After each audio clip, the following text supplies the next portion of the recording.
Welcome to our session. I see people joining. Hi, everyone. Good morning. We can start with some energy on this Monday. Great. Okay, I think we can start. Welcome everyone to this session on urban planning. We actually wanted to have a little session after our community of practice that was focused on leveraging circular economy, urban planning for the circular economy. And we are very happy to welcome you all. And I'm gonna go to the agenda as we're a bit delayed now. So welcome all. So this is the agenda of today. We're gonna have a 1.5-hour session. We'll have like a welcome and introduction. Then we are gonna go straight forward to the topics of the community of practice. We will focus on two different topics. First one will be on the allocation of space for circular activities. And then we will have some colleagues from Amsterdam showing us how they are making space for circular activities in their city. And then we will have the section on how to plan for the circular built environment, where colleagues from Tampere region, specifically from Circular Pirkanmaa, will help us understand how they are working on this topic by developing some circular land allocation criteria. And in the end, we will have some guests. Alexander Vandel will join us together with the two speakers from Amsterdam and Circular Pirkanmaa. And we will have like a small discussion where you will have the opportunity to actually ask questions. And then we'll have like a small wrap up. So without further ado, I will go on. First of all, we will start presenting ourselves. I'm Victoria Miles. I'm a circular economy expert at HICLE Europe. And I'm joined here today with Kristin Strandberg, the city's lead at Circular Economy. We are both organizers of the community of practice of urban planning for the circular economy, which is part of the Circular Cities and Regions initiative. You will get to know a bit better the project now. I will give a small introduction. And then we're joined today by three guests. We have different perspectives on urban planning today. We have Alexander Vandel from the University of Delft. After we'll have the opportunity to interact with them. Then we have Carolina. It's a senior specialist in street and land construction at Circular Pirkanmaa. And then we'll have Dagmar Keim, that is a program manager of international space and sustainability in the city of Amsterdam. Well, before anything, before starting the discussion, we would like to have to understand a bit better who's in the crowd, and that's why we started a Menti. Would be great if you could scan the QR code or go to Menti to actually understand who's in the room, where you're coming from. So if you could scan the code, would be great, and see. And see who's in the crowd. Let me see that I feel the Menti is not working here. 1 second. I will have to.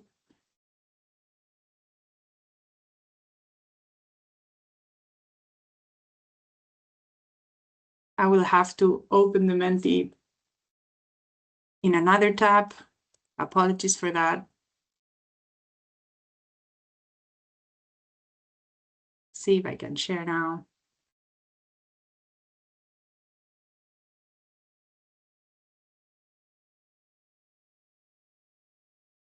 Sorry, my Teams is running slow today. It's very bad timing for this. Okay. There you go. I think I'll put the QR code again here. Would be great if you can scan it all.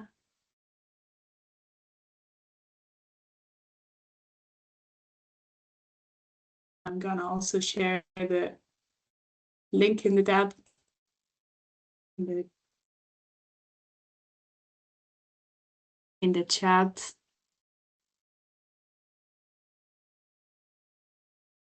Let's see who's in the room.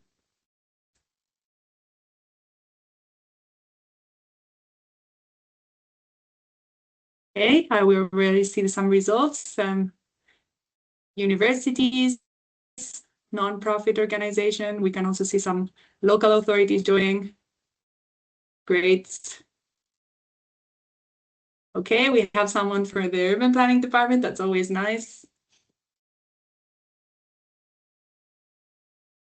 Okay, we can see like a diversity of people in the crowd. Then we would also like to know where. Great, I can see people from Spain, Sweden. Okay, mainly Europe, we can see. Stockholm. Great. Perfect. Then after seeing like this diverse crowd, I think we can go back to the presentation. I hope you can all see my slides again. Yeah, great. Okay, so I would like to present a bit the context of this call, of this session. It's actually under a project that is called CCRI Communities of Practice. It has been developed under the Circular Cities and Regions initiative, where we focused in a diverse group of topics, and our community of practice is focused on urban planning and the circular economy. We had in our working group, we had different front runners from the field around Europe. You can see the list in here. We had around 13 cities joining, where we explored different topics inside the urban planning topic.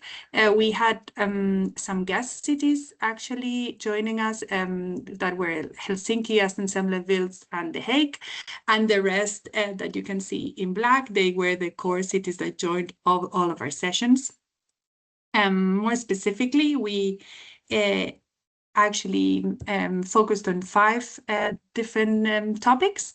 First one, we focused on how to use regulatory mechanisms such as building permits and land use planning to promote circularity in new developments. The second one was more on the allocation of space to develop circular infrastructure. The third one, we wanted to focus a bit more on how to manage land circularly. And then the fourth one, we wanted to focus more on the scale and how to embrace multi-level governance in urban planning. And we had a last wrap-up session where we kind of let the cities present how how they are actually implementing this topic in their cities. So after this session, we actually could develop 3 different outputs, let's say. You can all check them out in our LinkedIn, where my colleague will link it in the chat. Afterwards, we developed a white paper where we basically joined the insights of the community of practice with some research. Then my colleague Christine developed a policy brief thanks to the insights of the cities during the COP. And then we developed 3 case studies where we could focus on 3 real case studies of our COP, which were a bit like more specific. So feel free to check them. You'll see in the website of the Circular Cities and Regions Initiative, they will be uploaded in the next few weeks. So first of all, now we can dive in a bit more in the topic. We wanted to explain why did we decide to focus on this topic, particularly in urban planning. Well, we all live in cities, towns, or regions which have, in one way or another, been shaped by planning. Rather, they are the result of decisions about space, design, and function made over generations. So, through urban planning decisions, cities continuously shape the conditions of citizens, where people live related to work, how materials flow, how they move, etc. So these decisions are often made far in advance and have lasting consequences for citizens. For these specific reasons, we consider that urban planning represents a great opportunity for systemic change. And that's basically why we created this community of practice. We understood also that there is an increased interest in looking how urban planning can territorialize the circular economy. We know that circular economy is not only about materials, it is also about space. And the circular economy transition depends on where activities happen, how land is allocated, and which infrastructure is protected and maintained. Without this deliberate spatial planning, circular economy risks remaining a collection of fragmented pilot projects rather than a systemic transition. Well, we also know that European cities are under increasing pressure. For example, growing urbanization and competing land demands are intensifying the competition for space. That's why paying closer attention to spatial dynamics to make space for the circular economy is essential to strengthen this transition. We consider urban planners as the key agents in this new spatial turn for the circular economy to link the transition to its land-based and geographic elements. That's basically why we decided to focus on this community of practice. And before going deeper into the topic, we also launched another question in the Menti. 1 second, I will go back again. We would like to know, when you think about circular economy, what's the first image that you have on your head?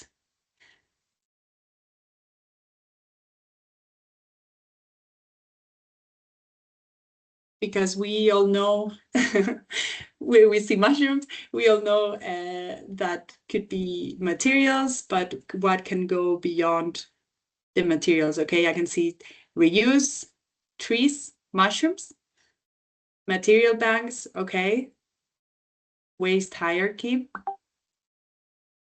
great, urban mining, cycle, DFID, not sure about that one.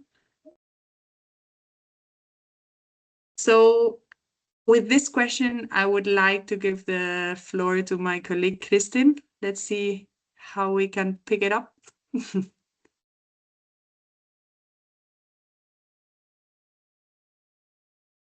All right. Yes. Hi, everyone. Oh, I can hear myself. If you can mute yourself, Vicky. There we go. Perfect.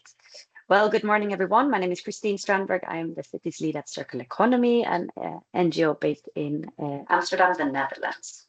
And so let's have a look at the Menti question. We see a lot of looping systems, reusing waste, slowing the loop, shifts of perspectives, material banks, and urban mining, for example, an energy transition. And we all know that for all this to actually work and for all this to become a reality, we need space for this. And the city is often the place where we use the most materials, where we also need the most materials. So ensuring that we have places in our cities for reusing, for wasting, for looping, we need to embed circular economy into the way we plan for our cities.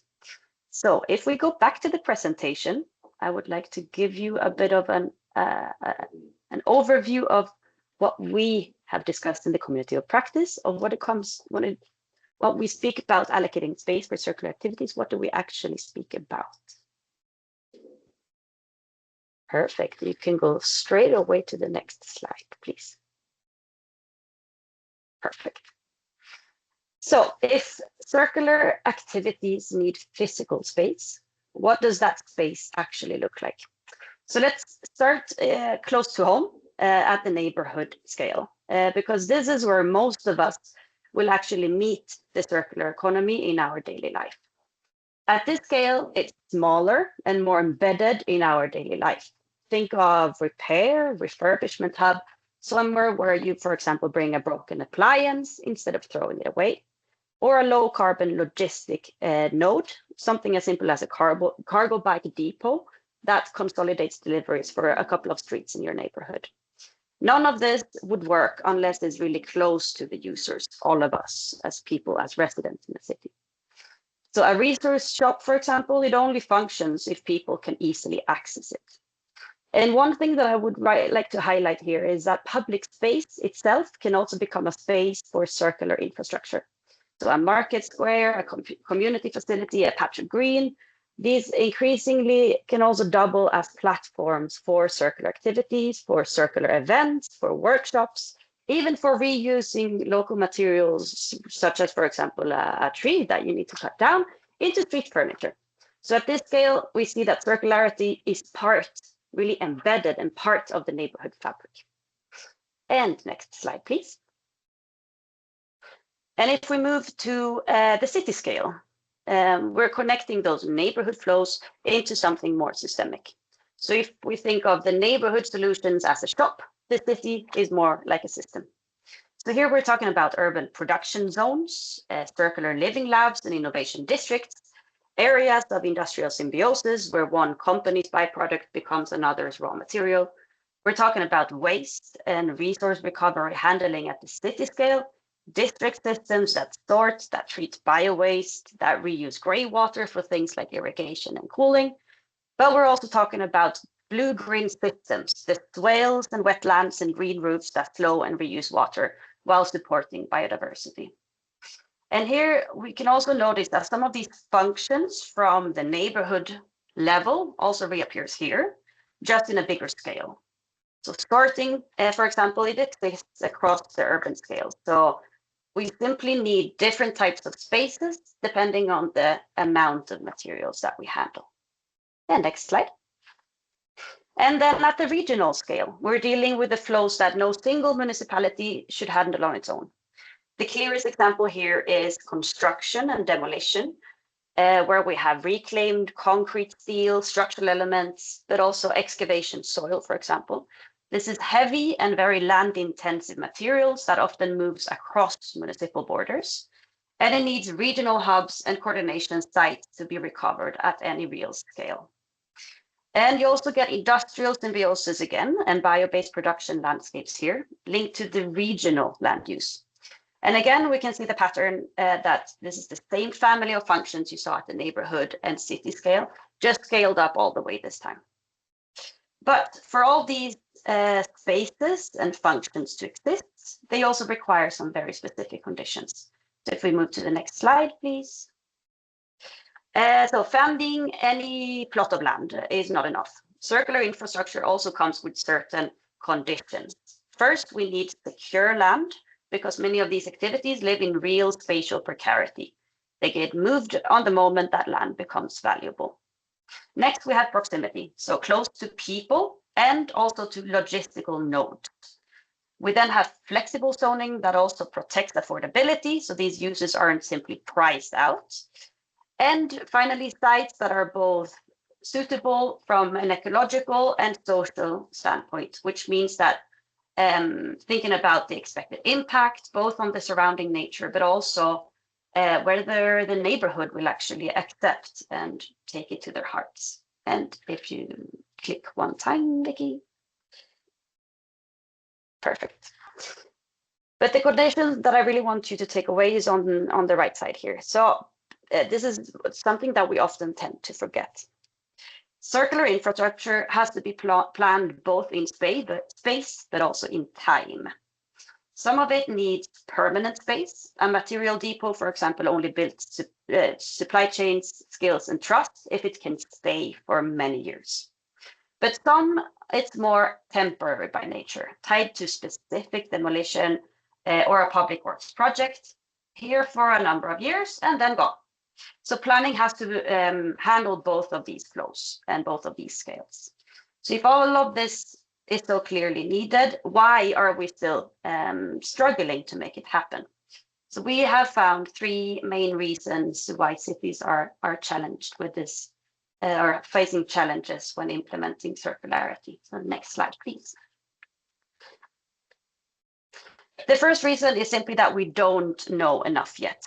Cities often lack data and guidance on what circular infrastructure actually needs in terms of very practical spatial terms. For example, how close does it have to be its users? What kind of building does it need? How much noise does it make? And what does it mean for where it can go? Where should it be located and at what scale? Without answering these questions, planners are oftentimes working in the dark, and that uncertainty also translates into directly into slower land allocation and slower permitting processes. So you can't confidently plan an infrastructure backbone for use when you can't even specify what it means. But even when you do know what you need, you still have to win and ensure the land. And that is also part of our next problem. If you go to the next slide. So circular activities, they tend to run on quite thin margins. Repair and reuse hubs, sorting centers, sharing spaces, circular SMEs, etc. And they're also competing for land against housing, offices, and retail.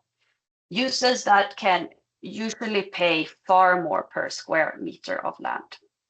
They also often don't necessarily fit into standard zoning categories, which make them even easier to overlook.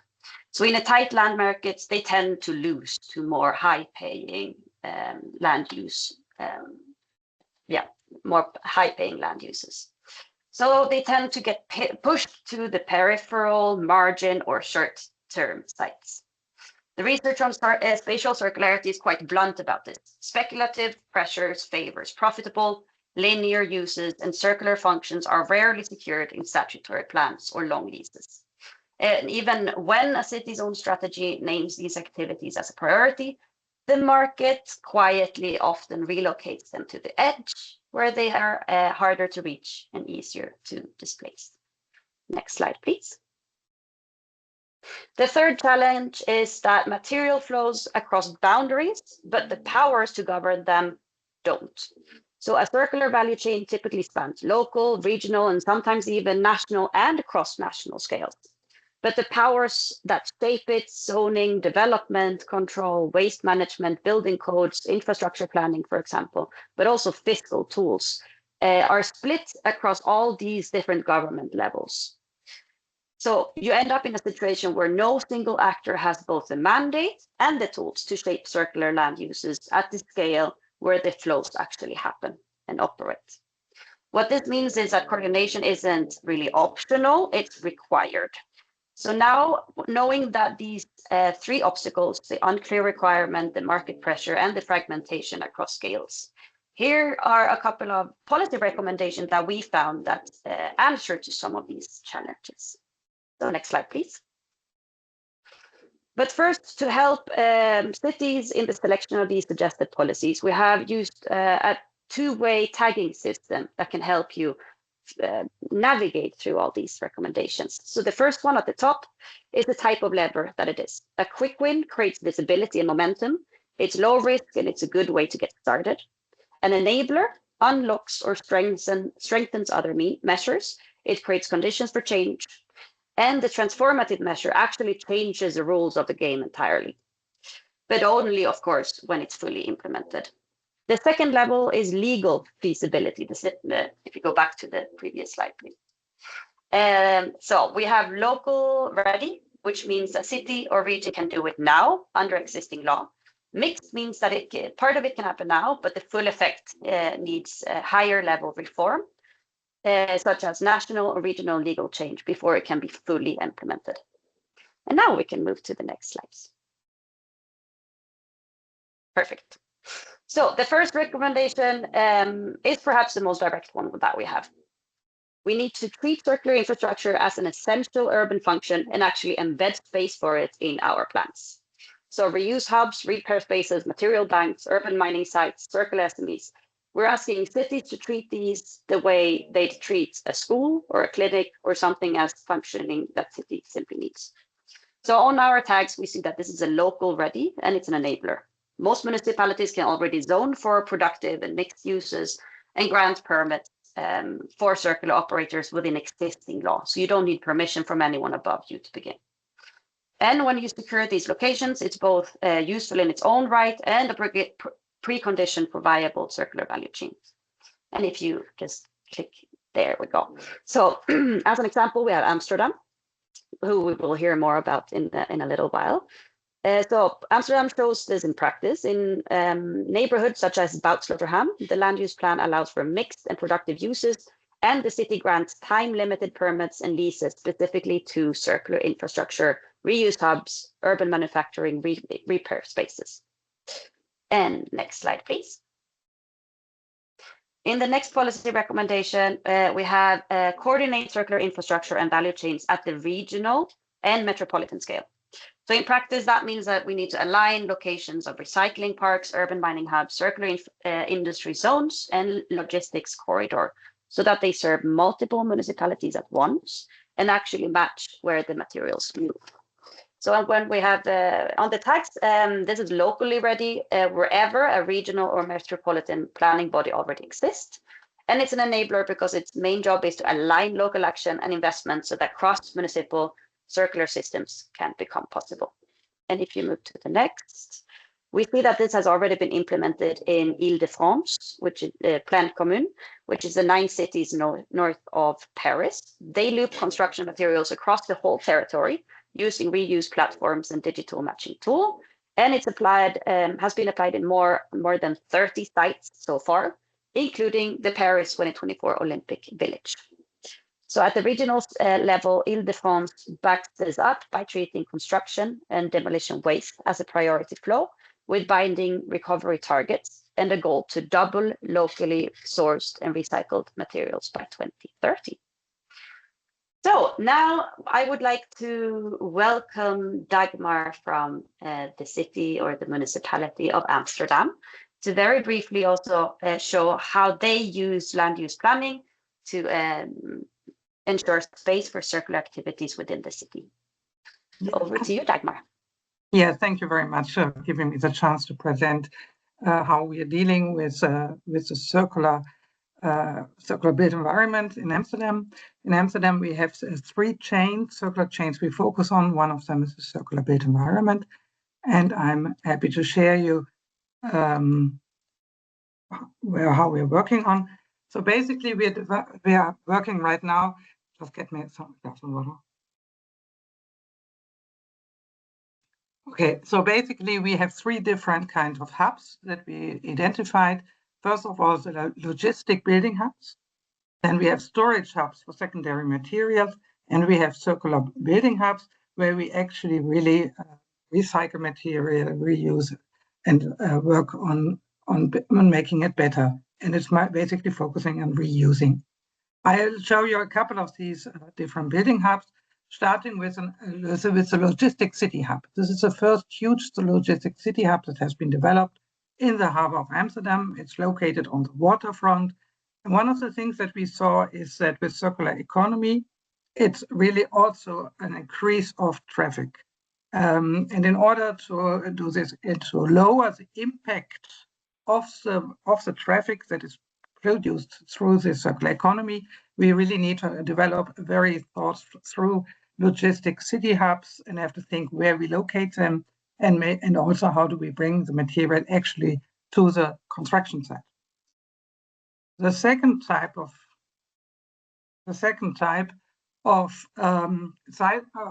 hubs is really more the storage sites. I show you an old example that we had in 2019, and this was in the southeast of Amsterdam, a new area development.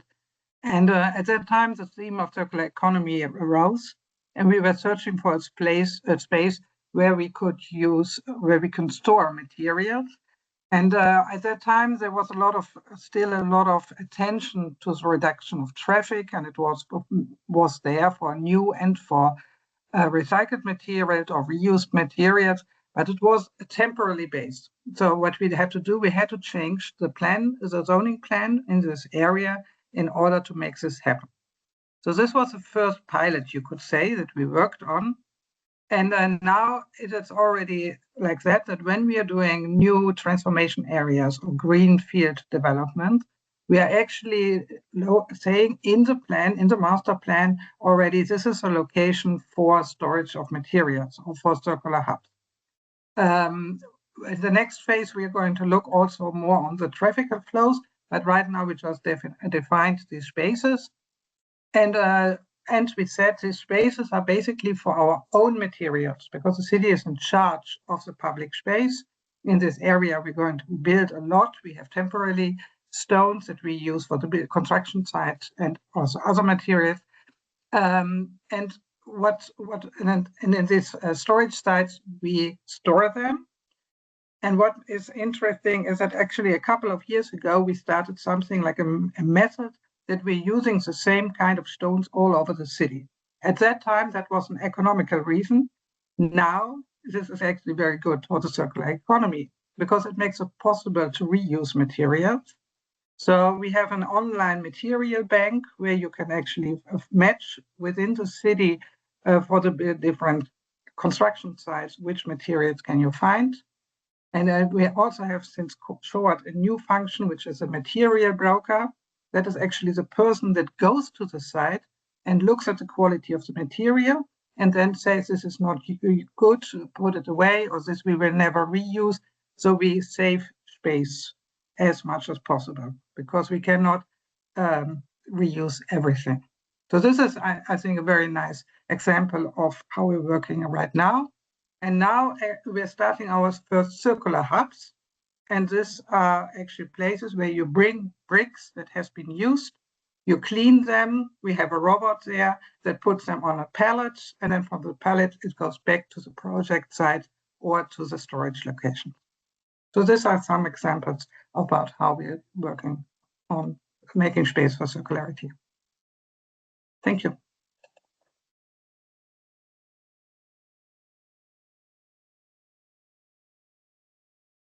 Thank you so much, Dagmar. That was great to get an overview of how you're working in Amsterdam in allocating spaces for circular activities. So now we would like to hear a bit from you again, because we are moving to the next part of the presentation. So we would like to hear and see how you reflect upon another question more specific to your home and to the built environment. So if you think about your own house, which elements of the building do you think have the biggest potential of being circular? Either already now or in the future, which can be reused. Let us know what you think. If you think about your own building where you live. All right, we see wooden terrace, doors, windows, structure. The building as a whole, amazing. We see bricks, wooden structure, furniture, of course. Amazing. Roof tiles, bricks again. Perhaps since being a bit inspired by Dagmar's presentation just now on reusing stones. Concrete, we have a lot of different parts of the buildings. We see almost all of them by now. Amazing. Heat, great. All right, the facade, insulation, tiles. We're getting almost the entire house now has potential of being circular. It's amazing. All right, air conditioner and heat, great. So with this in mind, we would like to move on to the next part of the presentation, which is planning for a circular built environment. And as you could see in the responses, indeed, almost all parts of our building has potential of becoming more circular. So when we speak about planning for a circular built environment, we know that the built environment is indeed where we see the biggest material and carbon saving in a city. And also the useful thing about planning is that it touches a building at every stage of its life. So we can think of it as a loop. At the design stage, planning can push for circular and bio-based materials, such as all these bricks, the wooden structures, the concrete that we just saw from the MEM team. But also we can push for modularity and adaptability, for material passports that record what's actually in the building. And then during the use phase, we can use it to extend the life of what already exists. We can keep land use flexible enough to allow for new uses and make room for intermediary and temporary uses. And then, of course, at the end of life, we can use planning processes and permit processes to require pre-demolition audits, material traceability, and proper circular demolition, while making sure that there's genuine demand for the secondary materials that come out.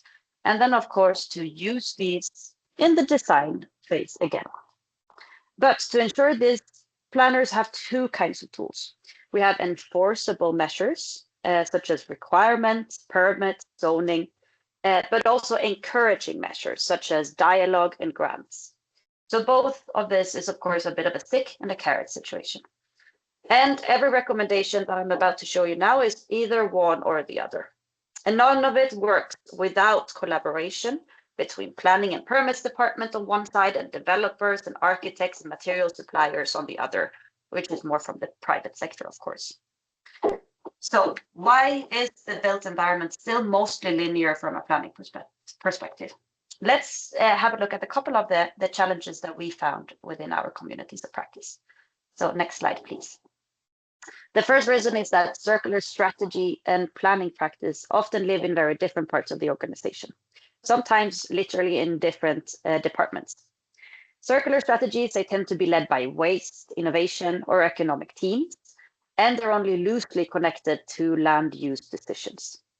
So what happens is that planners inherit broad objectives, such as promote reuse, reduce carbon emissions, without any actual operational guidance on what they actually need. For example, which planning instruments are used here? The local plan, zoning, building codes, permits. What kind of circular condition is even legally possible? What can you require by plan? And how do you weigh circularity against other urgent things on a planner's desk, such as housing and mobility? Without any answer to these, a strategy just stays a vision. And the second reason is that even the tools themselves tend to work against us, which is our next challenge. If we move to the next slide, please. So our core planning tools, which are zoning, building codes, planning rules, they were all designed historically for a linear world. They were made to be used as a build, use, and demolish. They were never really built to keep materials in circulation. At least historically, things are changing, but we're still heavily based on this historic flaw. But so planners often lack a clear legal hook to require the circular requirements or the circular things that we actually want, such as renovation first approaches or minimum share of secondary materials. And when there's no legal hook, those measures get negotiated oftentimes case by case, project by project, and they oftentimes stay voluntary, not mandatory. And the honest consequence of a voluntary action is that there's no real consequence if a circular measure gets diluted or quietly dropped or simply never implemented. And this is the third reason that we have in the next slide, is that the money still points the wrong way. So virgin materials and conventional construction look cheap, but mostly because they don't carry their full cost.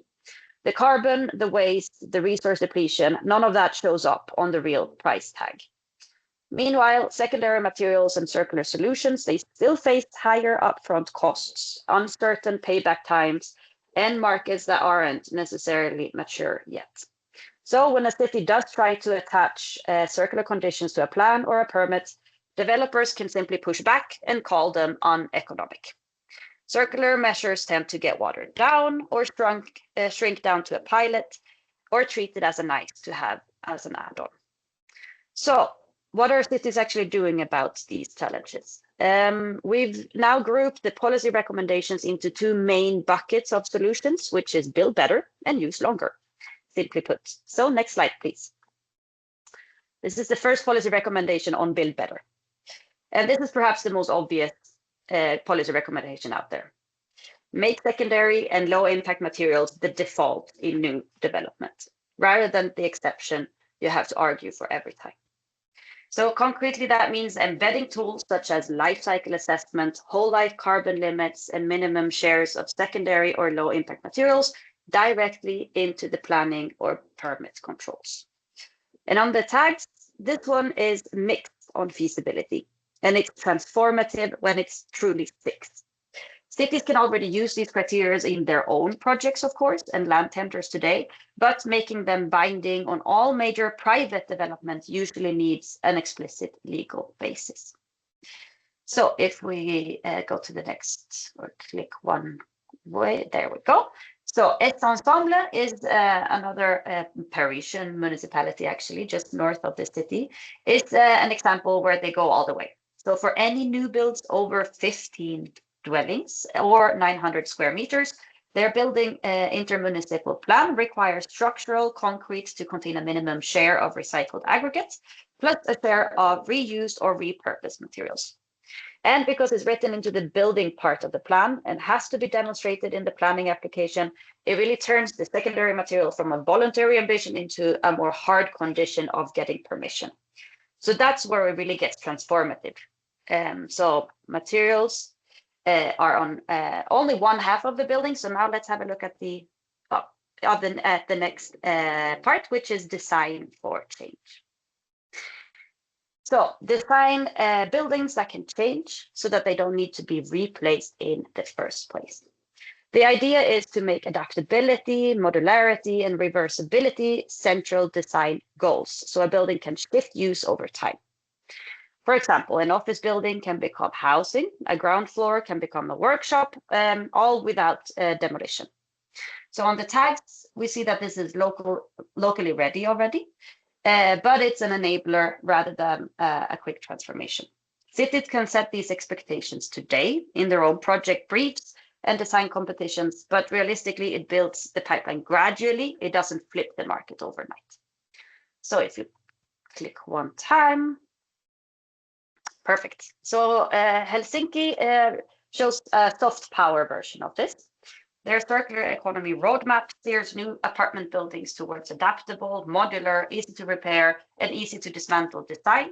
And they push it through pilots, competition, and project briefs rather than binding permit rules. So even if it's not mandatory yet, it does shape the projects the city commissions, and it builds momentum towards formal requirements later.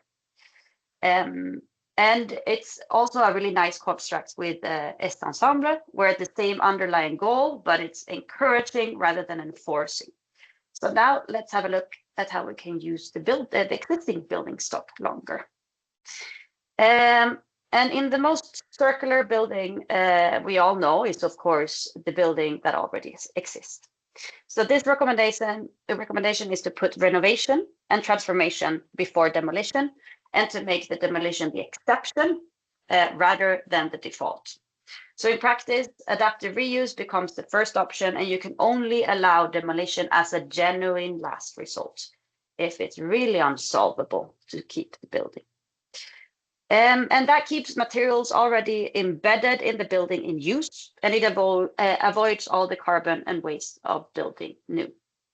So when it comes to the tax, this is mixed and it's an enabler. A city can apply retrofit first in its own projects and through non-binding guidance right away, but making it rules or binding a default in permits, it often needs national or regional backing. If we go to the next one, we see London as a clear example of this. In the London plan, they have a whole life cycle carbon and circular economy guidance, where they create retrofit first tests. So an applicant has to genuinely explore retaining and retrofitting the existing structure and can only justify demolition where the benefits clearly outweigh those of reuse. So that really flips the default. It moves you from demolish unless you can justify keeping it to retain unless demolition is the only real option. And next slide, please. And now the last recommendation on use longer. It's about the money, of course, money talks. So use taxes, grants, and preferential fiscal treatments to make keeping and upgrading a building more attractive than leaving it empty, knocking it down, or building new. So on the tags, we see a bit of a split. Cities and regions usually control their own grants, so that part is already ready for local government. However, the tax instrument, property tax, VAT, transaction taxes are often set on a more national level. So the full picture needs enabling law. Overall, it works as an enabler because it improves the business case for reusing what's already there. And if we go to the next slide, we see an example from Brussels, where they show they have really embedded this on both sides. So on the stick side, they use regional law to treat prolonged residential vacancy as an offense and applies an escalating vacancy tax to empty dwellings. So sitting on an empty building gets more expensive over time. And then on the carrot side, they offer grants and subsidies that specifically reward high quality, durable, and circular renovation. And a stick and a carrot in a single policy is really the way to go about this.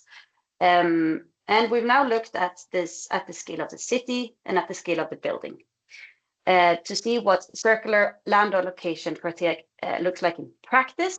We have now invited Carolina from Tampa region to explain how they use land allocation to really embed circular criteria when the municipality owns the land. So over to you, Carolina, to present your land allocation criteria. Perfect. Just let me know if you see my presentation in the correct form. We see it perfectly. Thank you. Wonderful. Thank you so much. Okay, so hello, everybody. I'm from Finland, currently residing in the city of Tampere, and I come from Ecofellows, which is publicly owned by the city of Tampere and the waste management company and the energy company of the region of Tampere. And I promised today that I would give you a specific example of how land allocation can be used as a sort of tool for advancing circular economy goals. And we've been sort of cooperating quite a lot with the city of Tampere in the recent years. We are an entity that works specifically with municipalities in the region, but then also companies in the region. And we are trying to find concrete tools of how to integrate and advance circular economy through the functions of municipalities. So what kind of things do the municipalities and cities in the region have in their hands that they could actually use to promote circular economy, but that they are not particularly doing at the moment. And one of the things in Finland, especially because cities and municipalities are really big landowners, which I understand that is not the case in all of the countries around Europe and around the world. But here, cities and municipalities own a lot of land. One of the things that we realized that is quite a strong tool for advancing circular economy goals is actually the land allocation process. And we don't have a lot of examples from the past where the land allocation process would contain any kind of circularity or sustainability criteria. But actually, the city of Tampere tested this out in this Kisamaa, which is an urban area within the city of Tampere, where they had a land allocation call where they developed very sort of loose circular economy criteria, and they wanted to see what kind of offers they would get from the building companies if they would ask for these specific sort of circular economy goals within the land allocation process. And it was a very good experience because we got a lot of good feedback about what worked and what didn't work. And I think one of the really important things here was that the land was really valuable. So it was very interesting for many building companies. And I think this is one of the important things, that when you're trying out something new and something different, it needs to be in a very sort of good land where it's very, very wanted, because otherwise I don't think we would have gotten as many good sort of examples or good suggestions as we did. So basically 17 suggestions were handed in from 17 different companies, and they then chose Pohjola Rakennus Suomi Oy, which is one big building company in Finland. And one of the good things was that we sort of realized within that process that we need more sort of quantitative metrics and quantitative criteria in order to make the assessing process as transparent as possible.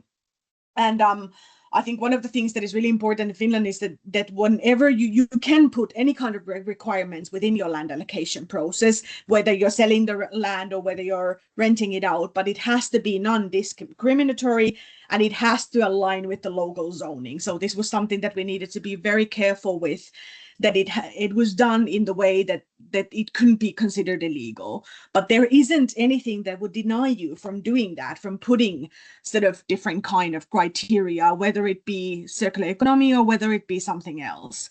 And I think one of the things that we sort of realized is that you have to have really good market dialogue with the markets, and you have to explain what you're doing, and you have to be very sure that the criteria you are setting is something that the companies can actually then reach, because otherwise it will become yet again very discriminatory, and that's not something that we want to do, especially when this is publicly owned land, city-owned land. And I think one of the sort of very important things that was done here is there was a market dialogue with the building companies, and they did set targets, and they did think about the plot quite a lot, which would be an attractive plot that would actually then be something where the companies would be interested in putting a little bit of extra effort in order to get that plot to be then developed. And I actually had a look at the houses. They're really near here and they look amazing. So it was a very, very interesting sort of thing to do. And I think especially design competitions are a very good way to sort of require new kind of criteria, new kind of circular economy concepts when you're looking at land allocation and giving or renting out or selling land. And I think one of the important thing is that you also have to be very sure of how you then sort of have a look at what you achieved and if there's anything that needs to be redeveloped or further developed. So you need to have some sort of monitoring process within it as well. And I've gathered sort of top 3 learnings that we got from the process. And then I'm going to show you very quickly, before my 5-minute ends, how the actual criteria that we then developed by this Kisama case, where we actually thought about these quantitative criteria that would be a little bit more easy to assess how it's looking nowadays. But I think the market dialogue is really important, because you need to have that conversation with the markets to see and to also explain your goals so that they're not as unrealistic to them when you explain what your end game is, that you want to sort of incorporate circular economy within all the different aspects and all the different doings of the city, and then also get really good feedback about what kind of innovative services and what kind of innovative processes the companies might have that you could actually incorporate in your land allocation. And I think clear targets and transparent evaluation is very important, so that you don't get that feeling of it being unfair or unjust. And then especially when it's publicly owned land, you have to be ambitious, but you also have to understand what the market is capable at the moment. So I think I'm gonna sort of end here, but I'm gonna show you very quickly the actual criteria. So if you go to our pages, and the link is in my presentation, and you go to the English pages, you can actually find the material bank, and they are in English in our material bank. So it's this circular economic criteria for land allocation. And we try to be very sort of concrete about how we approach this criteria. And it is something where you can sort of pick the cherries from the cake. So you don't have to use all the criteria within all the 15 criteria within the Excel, but you can actually pick the ones that are most suitable for the land that you are looking at the moment. And there's quite a lot of general instructions and quite a lot of explaining on what this is and how it's used. Then you have the actual criteria. So the 15 different kind of criteria that you can use to advance circular economy and different aspects of circular economy as well. So it can be reuse, or it can be designed to sort of be detached and stuff like that. Then there's even a table for scoring where you can see how much scores you are getting, how much points you are getting. And then there's even an explanation of how the plot allocation competition process can be sort of pushed through. And then there's a little bit of background information about how the criteria was developed. And this can be found in the pages. So it's sort of anybody can use it. So I think that was my presentation about one case example of how you can use land allocation as a criteria or as a tool for circular economy development. Amazing. Thank you so much, Carolina. Please Thank you. also drop the link in the chat so that people can access it Yes, from there. I'll do that. Amazing. Yeah. Thank you so much. Absolutely. And Thank now, now, Vicky, we will go to the panel discussion. So you're not getting rid of us yet, Carolina. You're remaining here. Would you mind sharing your screen again, Vicky? Amazing. So now we would like to welcome our three panel discussion, our three guests for here today. We have Alexander Vandal, an associate professor of urbanism at TU Delft. We have Carolina Tukkanen from Tampere, and of course Dagmar from Amsterdam. So welcome the three of you. And first of all, we would like to just get a very short introduction to the three of you. So maybe I will start with handing the word to Alexander. If you could very briefly introduce yourself. Yeah, Kirsten, thank you very much. Alexander, indeed, I'm an urbanist, and I have the amazing job of educating and learning myself every day people how to make better cities in the future. And part of this better for my last 15 years was actually the discussion about circularity. So how does circularity help us to make better places? And I would say that's a description of me. I just want to thank you for inviting me today, but even more to inviting me also to the community of practice, which I could join as an academic. I learned a lot. Amazing, thank you. And let's just do a quick introduction also to Carolina and Dagmar. Just briefly introduce what you actually do and what your role is and how you work with circularity. Very briefly, please. Shall I begin? Yes, go for it, Carolina. Yes. Okay, so I'm a senior specialist, as I said, in a publicly owned circular economy development center, and we work regionally within built environment and industrial material flows. Great, thank you. And Dagmar? My name is Dagmar Keim. I work at the Urban Planning and Sustainability Department of Amsterdam, and I'm a landscape architect actually, and work now as a spatial strategies. And we're looking at strategic manners of collaboration with other cities in order to reach other goals. And one of them is the circular built environment. And that's why I personally work a lot with regions that are close to the city of Amsterdam, like we call that the Euro Delta region, which is a collaboration of Amsterdam, Lille, and Cologne, that whole region, to see how we could accelerate the circular transition with focus on circular built environment. Great, thank you. Vicky, would you like to ask the first question? Yeah, exactly. We have prepared some questions for our speakers, but feel free if you have specific questions for Dagmar, Carolina, or Alexander, feel free to drop it in the chat. Our first question would go to Alexander. We were wondering what spatial parameters do cities need to loop resources locally for the built environment? And if you have any specific tool or data that cities might need, would be great. Okay, good. Thank you. Good and difficult question to add what we heard already. But let me first just make one important statement, I think, that is relevant to think about it. Because in principle, the idea of the circular economy, the transition to the circular economy, was actually to use less space. So I think that's important that we keep that in mind, and we need more space now in our cities because we have outsourced a lot of our production and recycling, waste management, and all this to other places, specifically in Europe. So just to be, I think it's very important to have this in mind when discussing things. So now okay, how do we get these things back, or where do we get these things back? What spatial requirements are needed? The first is, if we look at the built environment, we were talking now a lot about bricks, concrete, and so forth. But our houses have, of course, much more stuff in it.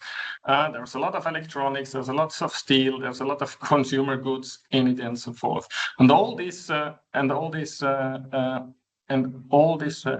value chains products have actually different radii, also, or different. A different potential to regionalize. Let's put it. Talking about the circular city itself is probably a naive idea. So we'll have to talk rather about circular regions, circular areas, or mega regions instead of talking about circular cities. So then I think, Kirsten, you have already mentioned it. It's networks of places, and it's networks of places in that, and also time. And I think these two are important. We saw today a lot of examples of what is really important for the next, for now and for the next years. There, it's primarily knowing about what is out there, who can use it. So it's matching, it's matching demand and supply, and having space so that the demand has the quality where you can ensure that we can really use the materials and so forth. So I will not talk a lot about this because a lot of great examples out. Tampere, you just showed a really good example. So the question now is for the mid to long term future because also bringing in a topic that I haven't heard today at all, the strategic autonomy discussions that we're in when we're talking about material scarcity and so on, will ask us to allocate uses in our cities and regions, like big refurbishment industries and so forth, talking about batteries, metals, and all these things that we will have to make choices where to put them. They are the dirty side of the industry or of the circular economy, and this is crucial. This is crucial to discuss. And I think there the most important is, and now I'm coming to kind of the instruments of the cities, is to have a vision as a city and as a region. So what is our role? What do we want to play in this circular economy? Is this do we see, because also in a linear economy, cities make strategic choices, right? So Amsterdam said, okay, we want to have headquarters of a globalized economy and so forth. So what is the role? What is the strategic location and the places the cities have to play this role in a circular, European circular economy? Let's put it this way. And I'll stop because I want to just with one sentence, which I also think is really crucial, is we didn't talk about skills so much, and I think that's also learning. It's also from the small scale to the large scale. So if we're talking about, it's nice if we have repair centers and neighborhood composting. People don't know how to do that. So this is also part, and I think that's part of where cities can play a role. Support cooperation, educate, and so forth, because it's really through skills and through that. And now I stop for the time being, but yeah. All right, thank you so much. A lot of food for thought, for sure. So if we move on now to you, Dagmar, and to the city of Amsterdam, and especially looking at, so Alexander mentioned the network between cities and that we cannot necessarily have a circular city, but perhaps more, let's speak about circular regions. So from your perspective, what do you think is the importance of implementation of the circular economy across these different scales? And how do we make sure that the different government levels can collaborate? And do you have any examples to share how you're managing that in Amsterdam? Yeah, thank you. That's a quite difficult question. Christine, I think we are right now still exploring it. In your presentation, you showed that we cities and regions, we don't have the tools right now to actually collaborate, to guide the flow of material. And what we did an Interact project, which was called Asset. And one of the things I think was really an eye-opener is that basically every material has their own flow of flow. So basically this means that you have to collaborate with, for every material chain, with different partners. If you think about wood, the City of Amsterdam has high ambitions to use wood in all new buildings. Then we will have to talk with actually Scandinavian cities and Austrian cities, because that's where the wood comes. We don't have wood in our area, or not enough at least, to build all these houses that we want to build. Which means, and then we have to think about how does the material come to our area. Right now we see much of the wood comes by trucks, but that has a lot of impact. So maybe we have to think about how we as the cities can lead this flow of materials to the harbors and which harbors it comes to. So one of the roles of cities is to talk together with the harbors, with different harbor cities, and think about this flow of material, and also how do we want to organize it. But then another example would be, for example, concrete. Recycling concrete is a very local market, basically. You collect, because it's such a heavy material, you collect it in a quite small radius. But supply security is a big issue, because a growing city is not demolishing so much, especially if we want to do reuse of materials. So we should think about, we need to understand where materials, where concrete could come from, maybe from areas that are actually shrinking or are in a transformation phase. And then have to think, how do we make matchmaking between these different cities and regions in order to have enough recycled material, which is of course not the best material, but that's one example. So that's, yeah, so we are right now, we are still in the explorative phase, and we started together with the city of Brussels. Actually, Alexander is also part of it, with the TU Delft, RWTH Aachen, Duisburg, now different bodies, Den Haag, Province of Holland, so all regional stakeholders. We started the Eurodata Alliance, and in this alliance, we are focusing on how could we, by collaboration on the scale between the area between Amsterdam, Cologne, and Lille, which I just mentioned, how could we accelerate this transition? And why did we choose that region? Because it is the most urbanized region of entire Europe. If you could see this as if you would see it as one big city, it would be the only mega city that we have. About 47 million people live there in an area of 240 square meters. 13% of the GDP is earned in this region. And it is really a lot of cities are there. And at the same time, about 25% of all materials for Europe are crossing this area. So basically, we have this material flow going through the cities where we raise our children, and we have to manage that. And if the circular economy will change the flow, and we as cities need to be prepared for what that means, especially cities like Amsterdam. We are harbor cities, or for port cities, this is really crucial.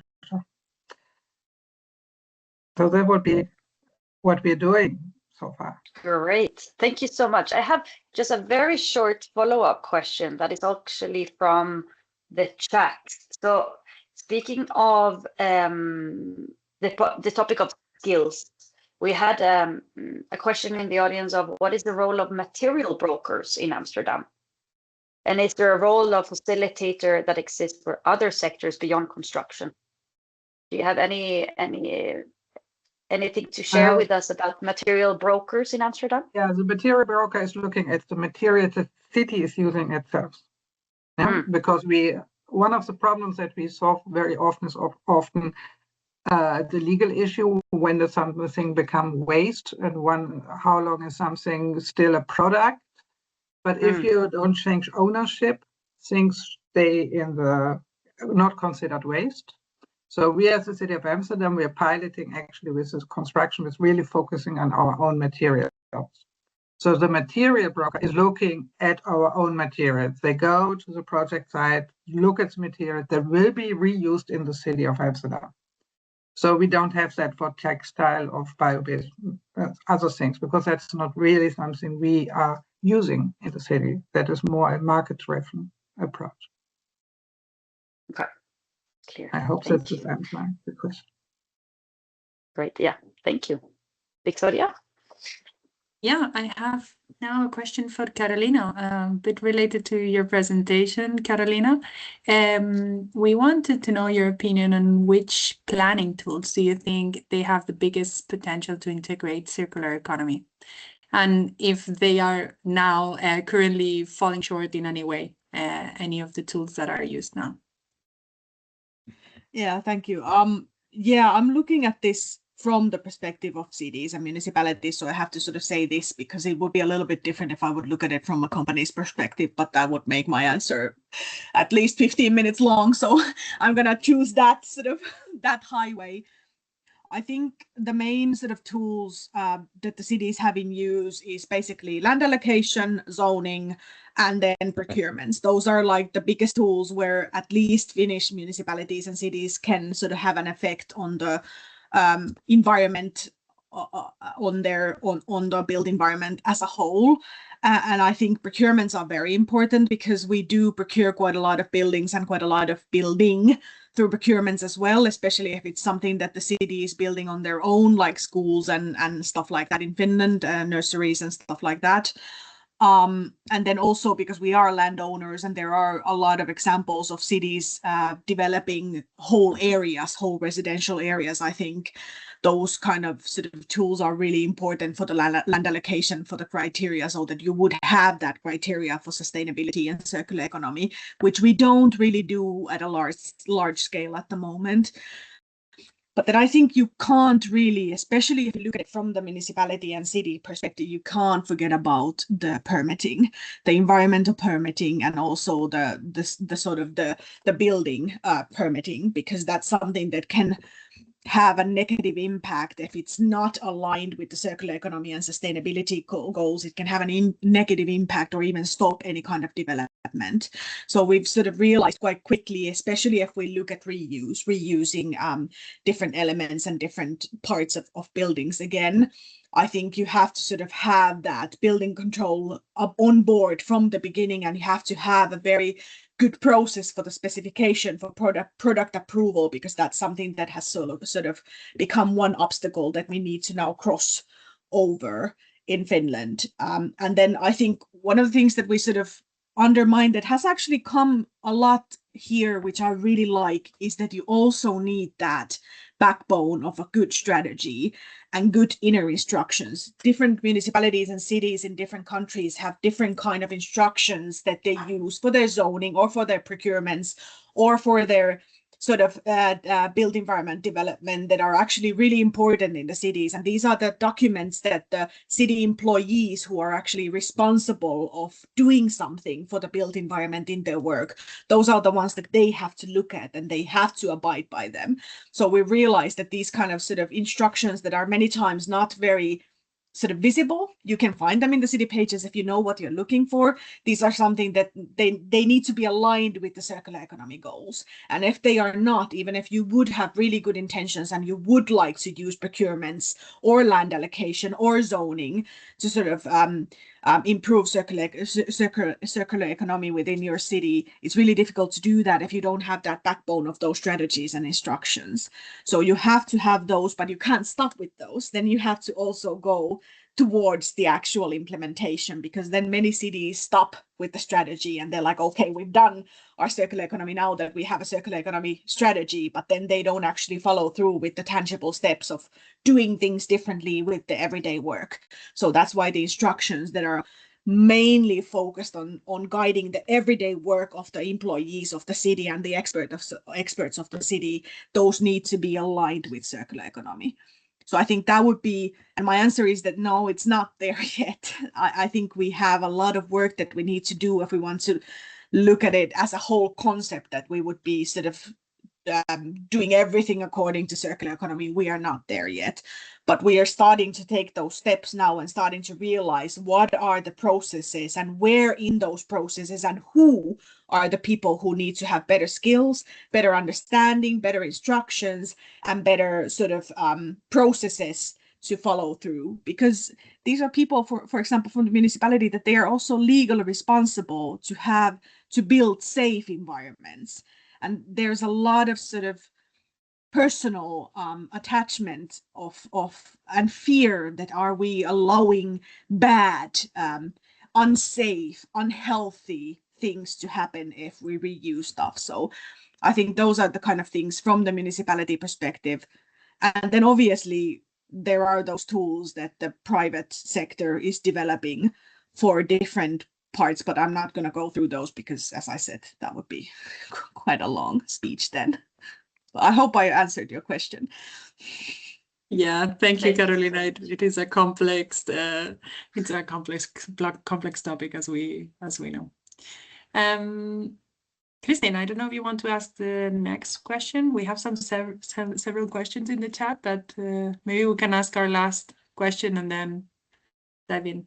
Yes, I think, yeah, I would love to just ask the next question, because I personally really want to hear the answer to it. I think it's such an insert, taking it more kind of on a philosophical level of cities. So we all know that circular infrastructure are maybe not always the most pretty to look at or the most inspiring to have as a neighbor. So Alexander, if I ask you, should actually circular infrastructure exist everywhere in the city? And how do we decide where they should go? And who also makes that decision? Yeah. Speaking of an easy question, yes. And I have here we go. Minutes, right? No, exactly. That's a good. No, it's an excellent question, and it's a question we. Let's put it this way. I think also here we're talking about scale. I think so what I would call the circularity of the everyday life, right? So repair, share, and so on. I think yes, that should be everywhere. Who decides? I think more and more the communities together, the neighborhoods, people can be also digital communities, right? And not necessarily place-based communities. So I think this is something that should happen or should be supported or bottom up, but also, and you pointed out to the public space, be facilitated by spaces that can be appropriated for that, also temporary and so forth. So I think we're talking about this. Then if we're coming to neighborhood and so forth, I think on the neighborhood scale, what would help us there is if you think about sounds now very traditionally boring urban design solutions. Cities need backsides, blocks need backsides and front sides, right? So this kind of thinking, so that companies have spaces to also, and in mixed use environment, that companies, makers, and so on have their spaces where they can work dirty, which is not a problem. It's a backside of the thing. So this is kind of really traditional, old-fashioned urban design that we sometimes forget. We sometimes forget too, and then lifting it up and so forth. Well, I think there we have to talk about, if you're talking about hubs and this kind of things, then it was already mentioned. Things are temporary or fixed. And the fixed ones need a specific traffic or specific mobility qualities. So this you may find, and there may be not a lot of them anymore left. If we say that, and who should do that?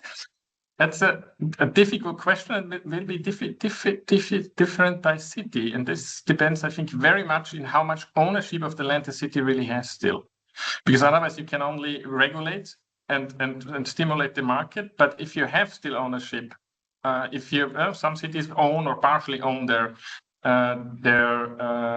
facility companies or their social housing companies and so forth. So that is very, very context specific, I would say, who is doing that.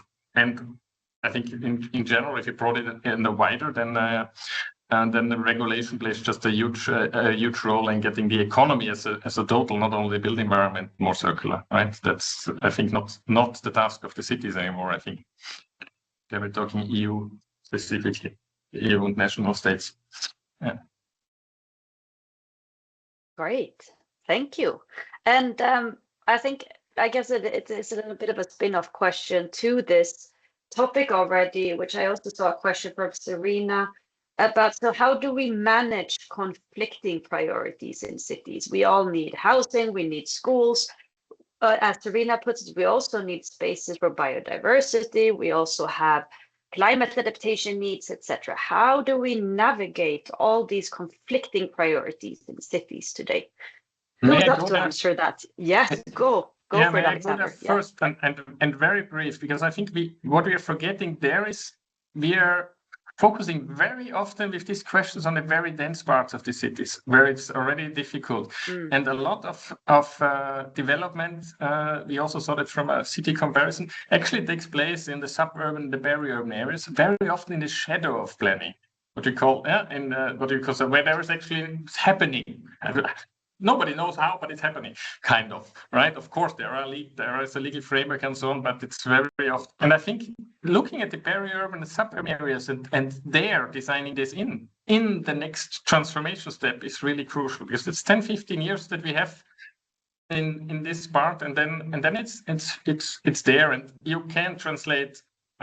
Cannot give a language about resilience, designing resilience principles and so on, but so there are ways that you can combine climate adaptive measures with circularity, with energy production, with energy storage, and so forth. So this is then I would say really a design question, which requests from the planning part that you actually also design in planning the major structural and infrastructural aspects. Amazing. Any thoughts from Dagmar on this? Do you agree? Is it happening on the it was a nice thought, actually inspired my thinking, so you lost me for a second. Because I also think that you cannot do everything at the same space. It's also in your house, you don't have your kitchen in your living room, right? So basically you have to think. Maybe some Alexander is shaking his head. I do, actually. Yeah. In the ideal world, let's say you don't. So I think that's also how a city works. And you have to just think, how do you arrange it? How do you organize it? And some things you do within your own city, some you do with your metropolitan region. And you have to, but the first thing you need to know is what are the spatial demand you have? Because if you don't know how big the kitchen is, you don't know, or how to get it into your kitchen. So this is really an issue that we are struggling with. So in the city of Amsterdam, we did a research on trying to understand how big the spaces are that we really need, and you see it is a lot. So that's a starting point, and from there on you can start discussing. Is it really everything everywhere? Can you realize all ambitions at the same spaces? So I think that is one point. And when we're then scaling down to a lower level, we see, for example, in the UNESCO heritage site of the Channel area. So this is so crowded, these areas. So we're using now water to collect textile, bio-based materials, waste, all these different ways. And we have little hubs where there's people that actually help the citizens to recycle the materials, to put it in the right bin.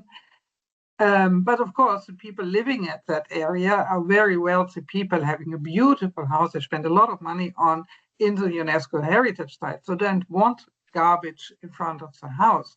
But now we found a lot of historic pictures actually showing that this used to be the normal between 1600 to 1900.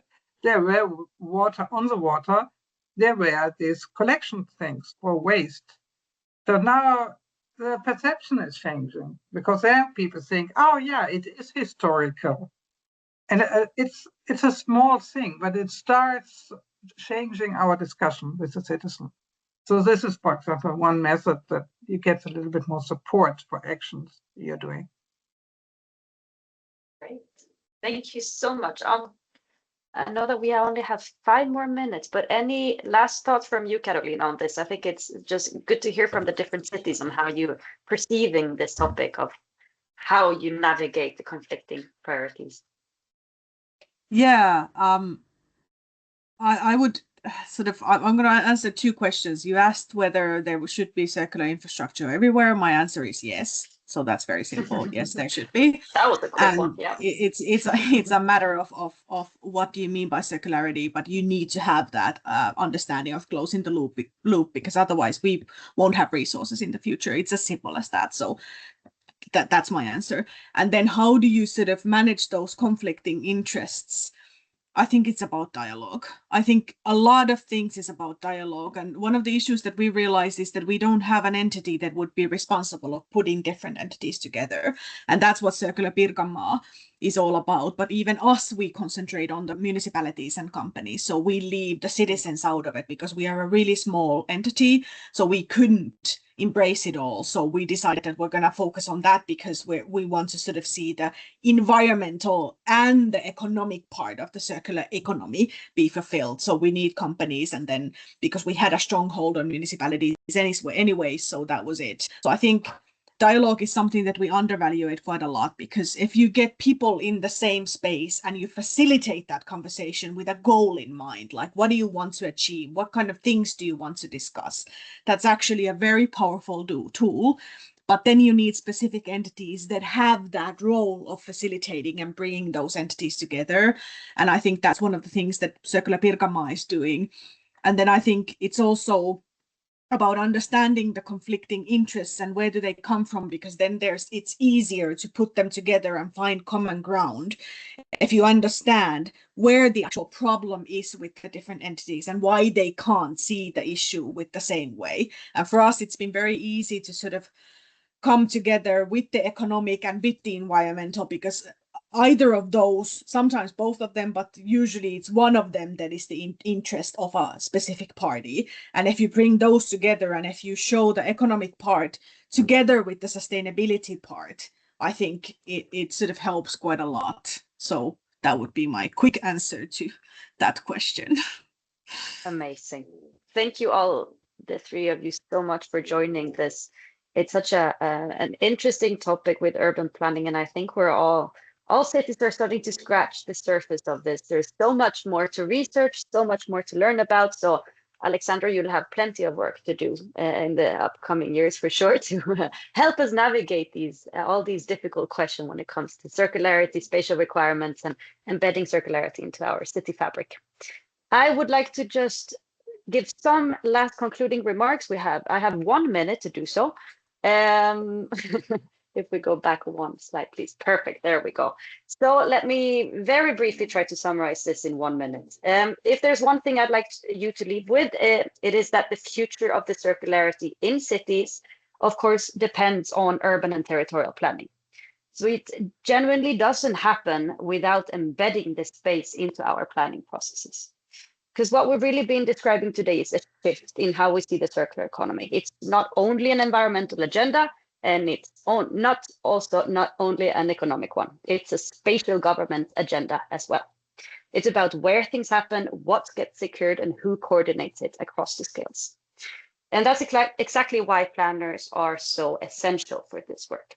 Planners already coordinate land, infrastructure, competing urban priorities, housing, mobility, and climate. Circularity has to be planned alongside all of this and not bolted on afterwards. So the real challenge now is no longer understanding the circular economy conceptually. We've largely done this part already throughout European cities. The work that we have ahead now is operationalizing it, implementing it both spatially, but also institutionally.